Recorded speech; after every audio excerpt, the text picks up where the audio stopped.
mungkin pernah dengar kayak kita tuh cuman pakai 10% kapasitas otak kita. Sementara Chong Web Series ini ingin menawarkan perspektif yang berbeda gitu. Even cut off temen juga sebenarnya nggak apa-apa kan kalau emang ternyata.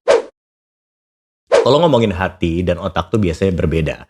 Tapi siapa yang paling bisa mengendalikan hati, yaitu biasanya otak. Tapi kalau misalkan cewek atau cowok tuh berbeda. Nah kali ini kita kedatangan bintang tamu yang sepertinya dipaham tentang masalah otak. Tapi apakah paham tentang masalah hati? Kita sambut ini dia, Trisa! Coba boleh dijawab nggak? Kalau ngomongin tentang otak dan hati itu kan katanya berbeda. Kalau based on pengalaman seorang Trisa, kita sebutnya apa? Neuroscience communicator? Neuroscience communicator. Coba boleh dijelaskan nggak? Ya pasti itu kan berhubungan banget ya. Jadi sebenarnya nggak bisa dibilang beda, tapi justru jadi kayak satu kesatuan yang kompleks gitu. Karena ya apa yang kita pikirin bisa mempengaruhi apa yang kita rasakan. Apa yang kita rasakan bisa mempengaruhi juga bagaimana kita berperilaku. Jadi nggak bisa ngelihatnya tuh kayak black and white gitu loh. Jadi nggak bisa dikompartementalisasi. Jadi mampus loh. Di kotak-kotakan gitu nggak bisa gitu. Tapi ada yang bilang katanya kalau ngomongin tentang otak gitu ya, perempuan dan pria itu katanya berbeda.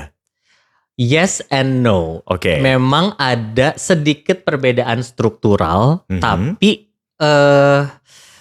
dari gimana ya? Memang ada perbedaan struktural, tapi secara keseluruhan sih nggak sebanyak itu perbedaannya. Justru kita kalau di neuroscience sendiri kita lebih fokus ke perbedaan antar individu, karena kan setiap orang tuh beda ya. Mau laki-laki sama laki-laki juga otaknya beda gitu, dan mungkin kita bisa ngelihatnya otak itu kayak sidik jari. Sidik jari kan personal kan, cuman aku doang yang punya. Betul. Kita sama-sama punya sidik jari tapi kan beda. Betul. Nah sama otak juga gitu. Jadi mau sama-sama laki-laki ya otaknya akan berbeda juga. Jadi instead of fokus sama perbedaan cewek dan cowok, kita fokusnya ke ya emang setiap orang itu punya otak yang unik. Gitu. Oh berarti nggak bisa digeneralisasi cowok tuh otaknya sama rata-rata, enggak. Cewek sama rata-rata. Gak bisa karena kan manusia itu nggak lepas dari konteks di mana dia hidup kan. Jadi makanya kalau yang terkenal lu biasanya kan studi-studi soal anak kembar. Anak kembar yang dipisahkan, satu dibesarkan di lingkungan A, satu di lingkungan B. Jadi nanti bisa ngeliat tuh kalau orang kembar kan secara genetik mereka kan deket banget ya, banyak banget kemiripannya. Betul. Tapi kalau misalkan dia hidup di lingkungan yang berbeda, mereka jadi punya cara pandang yang berbeda, bahkan kecerdasannya pun bisa berbeda. Terus ya banyak lah. Jadi kalau ngelihat manusia tuh nggak bisa sesempit itu. Kita harus ngelihatnya berbagai macam aspek yang berkontribusi ke orang tersebut gitu, dari lingkungan, budaya, pendidikan, akses kesehatan, semuanya itu sangat berpengaruh ke bagaimana orang itu menjadi seperti itu. Cukup menarik, tapi mungkin banyak teman-teman di sini juga yang ngerasa kayak sebenarnya Trisa tuh awal mulanya tuh ya kan, karena yang gue tahu Trisa tuh udah pernah ngeliat Trisa dari zaman dulu ya. Ada salah satu series yang mungkin lumayan cukup heboh lah. Di tahun berapa ya? 2014 ya? 2014 ya dulu. Ya. Lo yang kanan emang? Bukan kan? Gue yang ini. Ini siapa yang kanan? Itu gue juga, gila. Hah? Ini? Itu gue. Apa iya? Iya. Itu waktu. Bentar, gue tuh Iya. Lu yang mana? Gue yang ini. Hah? Iya, itu gua. Oke, dijelasin nggak? Yang kiri ini satu series yang lumayan cukup kontroversi pada zaman dulu. Iya, dulu namanya Chong Web Series. Jadi Chong Web Series itu memang tujuannya kan selama ini kalau kita ngelihat representasi LGBT community itu kan biasanya dalam konteks yang agak negatif, kalau nggak buat lucu-lucuan doang. Sementara Chong Web Series ini ingin menawarkan perspektif yang berbeda gitu kan, dimana memanusiakan LGBT community ini gitu. Cuman tentunya kan hal-hal seperti itu kan masih sulit ya untuk diterima di negara sini. Jadi waktu itu emang lumayan heboh ya. Iya lah, akhirnya dari YouTube pun harus kita take down. Oke. Dan ini ketika lu tahun berapa? Kayaknya tahun yang sama deh. Pokoknya soalnya gue acting tuh cuman bentar. Active years gue kayak cuman 3-4 tahun lah. Jadi ini kayaknya lagi abis promo film, lupa gue juga film apaan ini. Dan akhirnya lu memutuskan untuk akhirnya ambil S2 lagi. Iya, jadi gue kan acting tuh mulai beneran seriusnya tuh tahun 2011 lah. Waktu itu gue teateran. Emang awalnya dari dulu gue teater di SMA. Cuman setelah gue teater di Jakarta, akhirnya gue main FTV-an, main film segala macem. Sempat main FTV juga? Sempet. Oke. Terus sempat FTV, sempat main film. Terus ya udah gitu, gue kayak 2016-2017 gue kayak udah memutuskan udah gak mau acting lagi. Nah semenjak itu gue jadi anak korporat juga. Dan akhirnya karena emang dari dulu gue emang tertarik sama neuroscience, akhirnya memutuskan untuk yaudah deh gue lanjut S2 gitu. Kan di Indonesia gak terlalu common ya ngomongin tentang neuroscience. Iya, belum ada bahkan programnya. Masih apa ya, kayak apaan sih gitu. Apa yang memutuskan lo untuk move ke negara yang lumayan jauh di sana. Akhirnya lo ngambil S2 dan ngambil jurusan ini gitu. 4 tahun berarti ya lo ngambilnya? Enggak, cuma setahun setengah. Oh, setahun setengah S2 soalnya. Gimana? Jadi dulu waktu kalau anak-anak psikologi yang nonton mungkin tahu kalau zaman dulu tuh di psikologi biasa kita ada mata kuliah psikologi faal atau biopsikologi. Nah di situ tuh kita belajar soal otak, soal sistem syaraf. Dan ketika gue belajar itu 2 semester, gue lebih tertarik ke sisi otaknya daripada menjadi psikolog klinis gitu. Nah semenjak saat itu sebenarnya gue udah pengen lanjut S2, cuman kan program studinya di Indonesia belum ada. Jadi akhirnya udah deh entar aja gitu, berharap nanti bakal ada, tapi ternyata nggak ada juga. Yaudah akhirnya ya udah putusin ke Inggris aja buat ambil S2 di sana. Yang lo dapetin ketika lo sudah mempelajari tentang otak, apa yang akhirnya lo sadar bahwa yang paling simple deh? Yang paling simple mungkin mitos-mitos yang kita ketahui soal otak ya. Contoh mitos apa? Misalkan mungkin pernah dengar kayak kita tuh cuma pakai 10% kapasitas otak kita. Oh iya, itu gue pernah dengar. Itu tuh enggak akurat sama sekali karena ya kita tuh buat kita bisa berfungsi sehari-hari kita tuh pakai semua area otak kita gitu. Jadi itu satu. Terus kayak misalkan otak kanan, otak kiri pernah denger kan? Kalau yang otak kanan lebih apa, otak kiri lebih apa? Kiri lebih hitung-hitungan, itu benar atau enggak? Itu enggak juga. Enggak juga. Oke, coba jelasin. There's no such thing kayak gitu. Jadi untuk kita bisa gini, orang yang kreatif itu dia juga harus punya analytical thinking kan sebetulnya. Betul. Nah, yang orang yang katanya otak kiri yang analitis juga kan dia juga dalam penyelesaian masalahnya misalkan di bidang yang eksak gitu atau life sciences kan dia juga problem solving itu juga kan sebetulnya membutuhkan kreativitas. Jadi sebenarnya nggak sekaku itu dan kita tuh balik lagi otak itu nggak bekerja kotak-kotak berdasarkan areanya aja, dia kerja sama gitu. Misalkan kan yang kita tahu memang ada area otak yang lebih berperan penting dalam bahasa kayak area Broca yang ada di kiri itu. Tapi buat dia bisa bekerja optimal ya ada kerjasama sama area-area otak lainnya. Jadi nggak bisa dilihat kayak sekaku itu otak kanan otak kiri. Ini gue menarik sih sebelum gue masuk ke yang lebih dalam tentang otak ya. Gue terkadang suka, gue nggak tahu, lo tau déjà vu kan? Tahu. Itu part of the memory otak yang lost atau gimana sih? Itu tuh agak sulit sih dijelasinnya sampai sekarang dan bahkan di psikologi juga itu masih fenomena yang masih masih banyak dipertanyakan dan masih diperdebatkan dan masih digali, dan dari sisi neuroscience juga itu masih belum ada jawaban yang clear. Nah, dan ini juga disclaimer juga. Setelah gue belajar neuroscience, justru ilmu ini kan berkembangnya tuh baru belakangan ini doang kan. Jadi emang kita udah tahu lebih banyak, tapi justru lebih banyak lagi hal yang kita belum tahu soal otak sebenarnya. Jadi masih banyak misteri-misteri soal bagaimana otak bekerja. Nah, kalau ngomongin tentang otak gitu ya, kita kan tahu kita punya ada beberapa generasi ya. Orang tuh sering banget mengkotak-kotakan generasi Gen Z tuh suka mood swing. Apakah itu mempengaruhi mood seseorang dari neuroscience things? Jadi baik lagi kayak yang tadi gue bilang kan manusia itu gak bisa lepas dari konteksnya kan. Nah mungkin kalau sekarang jadi lebih... Biasanya cewek sih yang kadang-kadang moodnya berantakan. Itu gimana? Kalau cewek kan ada faktor hormonal juga. Jadi gak bisa digeneralisasi juga. Maksudnya iya bisa digeneralisasi karena perempuan ada masa-masanya kan setiap bulannya. Tapi secara umum gak juga sih. Jadi itu juga kan kayak miskonsepsi juga kan. Cowok lebih logis dan rasional, cewek lebih emosional. Enggak, itu juga tergantung. Masalahnya itu berkaitan juga sama kalau dari sisi sosialnya kita ngelihatnya berkaitan dengan toxic masculinity kan. Cowok nggak boleh nangis, cowok nggak boleh cengeng, cowok nggak boleh lembut segala macam. Ya jadi makanya cowok tidak menunjukkan ekspresi emosinya. Padahal kayak potensi atau muatan emosi itu dirasakan, cuman nggak bisa diekspresikan seleluasa perempuan. Jadi mungkin perbedaan antara laki-laki lebih rasional, cewek lebih emosional, perkara cewek diberikan ruangan untuk mengekspresikan emosinya, cowok enggak. Dan itu lebih ke faktor budaya, bukan faktor otak. Karena otak kita sama dong. Cewek cowok kan otaknya sama. Kita punya organ yang sama. Kita punya ibaratnya secara toolsnya udah sama, cuman yang membedakan itu lingkungan kita yang membentuk perilaku kita. Gitu. Oke, ada bilang katanya kalau kita punya mantan biasanya kan ya udahlah lupakan saja gitu ya. Nah ada beberapa, di saat kita punya mantan yang indah pasti kan otak kita susah untuk melupakan kan. Instead of kalau kita punya mantan kayak brengsek banget lah istilah kayak gitu ya.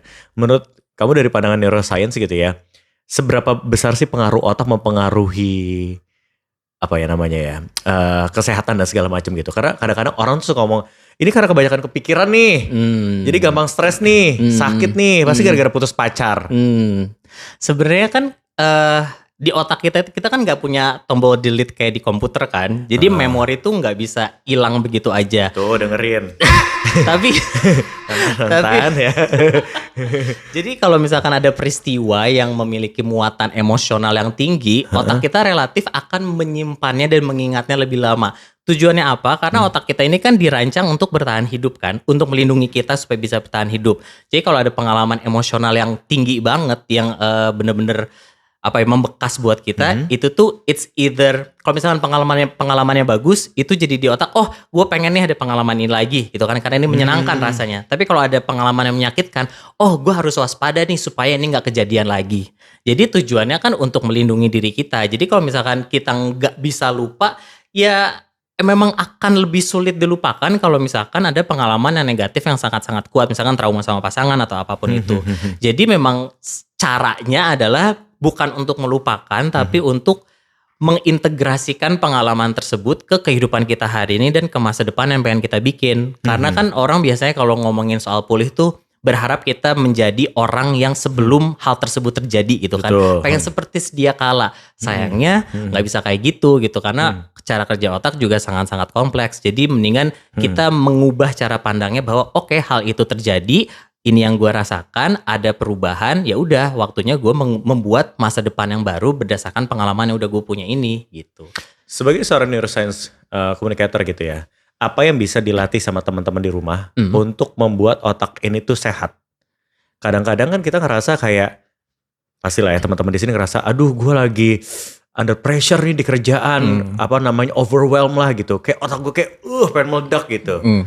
Apa small practice yang harus dilakukan setiap hari sebagai neuroscience communicator yang kamu bisa kasih saran buat teman-teman?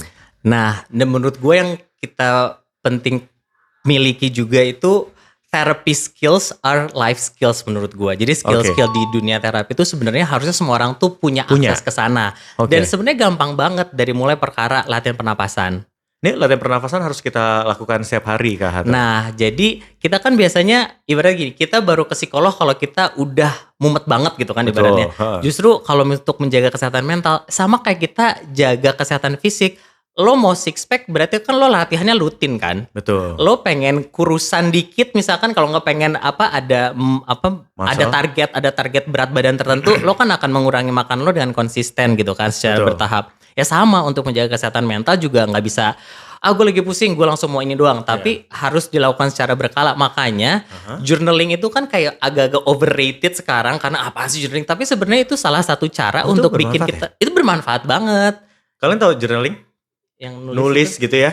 Itu tuh bermanfaat banget karena di situ kayak dear diary gitu. Ya enggak harus juga. Oh, gimana sih? Enggak, tapi bisa. Jadi kan journaling itu kan sebenarnya expressive writing kan. Kita nulisin apa yang kita pikirin, apa yang kita rasain. Tujuannya apa? Supaya kita memindahkan apa yang ada di kepala kita ke tulisan. Makanya orang tuh jadi relatif lebih overthinking karena itu tuh nggak dijadikan nggak tangible gitu, nggak jadi fisik kan. Kalau udah lo tulisin, lo kayak mindahin gitu kan, jadi lo bisa baca lagi, oh ya udah. Dan di kala itu kan lo jadi bisa mengevaluasi lagi apa yang lo rasain, apa yang lo pikirin. Jadi lo bisa, makanya kalau jurnal, that's make it reduce the things, kayak stres itu bakal berkurang kan? Iya bisa. Karena tuh beres gue gak pernah jurnal sih, belanja gue. Makin stres malah ntar. Oke. Tapi iya, jadi journaling itu manfaatnya dari mulai ngebantu regulasi emosi, ngurangin kayak cognitive load juga. Terus juga bisa ngebangun kayak rasa percaya diri, bahkan hubungan yang lebih positif sama diri lo sendiri. Tapi masalahnya journaling itu emang harus betul-betul jujur sih, jujur-jujurnya. Karena sebenarnya kan itu udah gak ada alasan buat kita takut dijudge dong. Karena kan yang baca cuma lo doang. Dan lo yang tahu. Jujur baca mbak gue. Mbak Siti waktu itu. Di PIP ya. Dibaca. Terus Ya udahlah nanti cerita itu di episode selanjutnya. Lanjut terus. Tapi ya itu, jadi journaling itu salah satu hal yang bisa kita lakukan untuk menjaga kesehatan mental. Selain tentunya menjaga kualitas tidur. Kualitas tidur juga, kualitas dan kuantitas tidur. Kuantitas tidur tuh untuk orang dewasa antara 7-9 jam. Itu tuh 7-9 jam. Itu non-negotiable. Itu harus. Dan itu juga kualitasnya harus perhatikan juga. Kalau ngomongin kualitas berarti kan masalah seberapa sering kita bangun pas lagi malam-malam kayak gitu-gitu kan. Ada sebuah vitamin gak yang, kan banyak nih vitamin otak ya, karena orang pada Iya, kalau dari riset-riset belakangan sih katanya kalau kita mengonsumsi magnesium itu membantu, magnesium kan? Tapi daripada kita makan suplemen kayak gitu sebenarnya bisa makan kiwi. Jadi ternyata sebelum tidur makan kiwi itu ngebantu untuk kita bisa tidur lebih nyenyak karena ada kandungan yang lebih natural dari situ yang bisa juga didapetin dari buah gitu. Gitu, jadi makanan yang sehat tentunya, hindari yang terlalu diproses-proses. Terus apalagi ya, kena paparan sinar matahari itu juga bagus. Dan akhirnya kamu membuat semua ilmu yang kamu dapetin dari sana dikemas dan di delivery di sosial media kamu ya. Iya. Dan akhirnya ada salah satu video yang this is the first time aku ngeliat kamu di Instagram yang lumayan cukup viral pada saat itu ya. Ini videonya tentang ngebahas yang ini ya. Yang mana? Sebelah kiri ya? Atau yang ya ini. Nah ini. Mau menanggapi rencana jam sekolah masuk jam 6 pagi dari sudut pandang neuroscience. Nepangkeun wasta putrisa kalau resah abdi S2 neuroscience. Jadi tahu 1-2 hal soal otak. Dari sudut pandang neuroscience nih Kak, rencana ini justru resiko besar untuk kesehatan otak. Oke, stop. Kenapa ini? Katanya akan menghambat pertumbuhan. Kenapa kalau boleh tahu? Karena kalau dari ngelihat dari perspektif developmental neuroscience, jadi mungkin ini neuroscience itu sebenarnya ibaratnya kayak kedokteran. Jadi ada banyak cabangnya lagi. Nah, kalau dari developmental neuroscience atau perkembangan otak gitu ya, usia remaja terutama karena masih banyak perubahan dan perkembangan yang terjadi di sana, jadinya tuh untuk jam tidurnya tuh agak sedikit bergeser. Jadi kalau usia remaja biasanya mereka lebih bisa begadang, tapi juga alhasil jadinya tuh bangunnya lebih agak siang. Dan itu tuh bukan perkara kebiasaan aja, tapi memang udah jadi kayak defaultnya otak kita lah karena lagi ada proses perkembangan dan perubahan di otak itu. Dan kalau misalkan pola tidur tadi terganggu ya memang kayak tadi gue bilang bisa mempengaruhi fungsi kognitif, bisa mempengaruhi konsentrasi, kemampuan untuk menangkap hal baru. Jadinya malah counterproductive gitu loh. Misalkan rencana kan niatnya pengen masuk jam 6 supaya lebih disiplin, tapi justru malah kesulitan buat merekanya karena akhirnya kebijakan ini jadi jalan gak sih? Akhirnya kebijakan ini jadi jalan? Kayaknya jalan sih karena kalau yang suka komen-komen di situ sih kayaknya Enggak jam 6 kok Kang, jadinya jam 6.30 sama aja. Dan kalau yang bikin gua agak miris tuh sebetulnya karena mereka kan bilangnya ya kan anak-anak perlu bangun pagi supaya mereka bisa sholat subuh. Oke. Tapi kan di satu sisi kan enggak semua warga Jabar tuh muslim kan. Betul. Satu. Terus juga kalau mereka mau mengacunya dengan nilai-nilai keislaman, sekolah di Arab aja masuknya jam 8 gitu. Maksudnya kan mereka kan bukan lebih Islam lagi, cuman kan mereka juga kan menganut nilai-nilai Islami juga gitu kan. Tapi mereka pun masuknya jam 8. Mungkin ada pertimbangan lain misalkan secara kultural atau apa, tapi mungkin juga mereka mendengarkan atau enggak membuat kebijakan itu berdasarkan kajian ilmiah juga gitu. Gitu. Jadi kayak di Jepang, di Singapura masuknya antara jam 8 sampai jam 9 gitu. Di Eropa juga kebanyakan jam segitu. Tapi memang rata-rata kadang-kadang kebijakan tuh suka main mutuskan aja tanpa ada research-nya gitu-gitu di Indonesia sepertinya ya. Kayaknya iya, jadi dan juga nggak melibatkan ini sih di sini gue nggak bilang gue ahli ya, cuman ini yang gue ketahui seenggaknya dan gue yakin ada banyak ahli-ahli lain kayak dokter atau segala macam yang mungkin bisa sepakat dengan apa yang gue sampaikan, mungkin juga nggak, tapi nggak apa-apa. Cuman seenggaknya dari riset terakhir yang gue baca di neuroscience itu ya emang sekolah itu waktu yang optimal untuk anak sekolah itu antara jam 8 sampai jam 9. Cuman itu sayangnya kalau bikin kebijakan di Indonesia kadang suka kagetan gitu kan, kayak nggak melakukan kajian yang mendalam berdasarkan data-data ilmiah sayangnya. Nah, kalau ngomongin tentang konten yang kamu buat dan segala macamnya ini ya, pasti kan banyak banget orang-orang yang DM akhirnya bertanya, oh ini relate banget, dan pertanyaan paling banyak deh yang masuk tuh apa kira-kira? yang paling banyak mental tuh health kali nggak? Iya sih, biasanya berkaitan yang apa sih yang lo baca pernah di DM yang menurut lo kayak, aduh kok miris banget ya anak muda zaman sekarang gitu ya? Apa ya? Mungkin terkait, karena kan gue suka berbagi soal pengalaman gue dengan depresi yang gue alami kan. Jadi biasanya yang mereka relate soal itu, iya kak aku juga lagi depresi segala macam kayak gitu. Ada juga yang pernah curhat kayak dia ada suicidal thoughts, ada pikiran untuk bunuh diri segala macam. Itu sih, dan ya paling kan karena gue bukan konselor, jadi ya gue menyarankan cari bantuan profesional atau enggak ngobrol ke orang terdekat yang bisa dipercaya. Kebanyakan sih itu sih kayak, dan mungkin selain topiknya apa, tapi yang gue lihat adalah mereka ngerasa nggak punya orang buat diajak ngobrol. I see. Karena kan kadang kalau kita ngomongin masalah kesehatan mental langsung ada stigma ya. Betul. Kayak ya kayak apaan sih lo lebay gitu doang gitu. Padahal kan kayak adik kakak pun yang dari rumah yang sama aja mereka kan bisa punya respon terhadap stres yang beda kan. Betul, gitu. Jadi kita jangan terlalu mudah untuk ngejudge orang atau malah kayak apa ya, menganggap apa yang orang lain rasakan itu nggak valid gitu. Justru kalau ada orang yang lagi cerita, buat orang cerita tuh nggak semudah itu juga kan. Betul. Terus kebayang gak sih udah cerita, udah being vulnerable, udah nunjukin sisi yang sebenarnya nggak pengen orang lihat, terus tiba-tiba lo mah gitu doang, lebay.